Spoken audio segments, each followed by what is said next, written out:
Women working in fields collecting crop waste. Soon they would burn the waste, causing a huge plume of air pollution, a typical scene in rural India.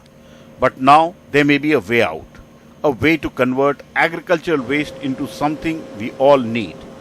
For the first time in India, our scientists have developed a new biorefinery that converts agricultural waste into high-value ethanol, which can then be blended with petrol to run vehicles.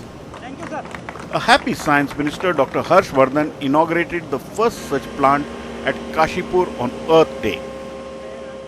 2G ethanol being produced and being produced automatically from the so-called agricultural waste, which becomes number one an asset to the farmers.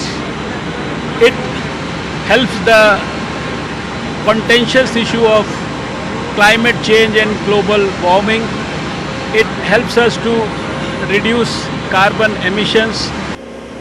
The plant, made at a total cost of 75 crore rupees, utilizes 10 tons per day of any kind of agricultural waste, and then using chemicals, enzymes and a broth of yeast, the waste is converted into high-value alcohol. Annually, India produces 300 million tons of agricultural waste, which can potentially generate about 100 million liters of ethanol. The owner of the plant thinks this technology can be deployed widely to solve many of India's pressing problems. This is a very successful technology, and this will take care of all the biomasses which is being burnt all over the country, and it will convert into value-added product.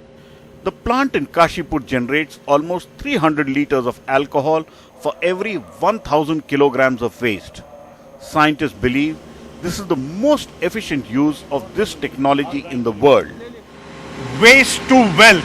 What you see is agricultural waste, and in this plant, this agriculture waste is being converted into value-added alcohol. This alcohol has been made in this plant, and this can then be blended into petrol and diesel. India going all the way for reducing its footprint on climate change. With camera person Sudesh in Kashipur, Pallav Bagla for NDTV.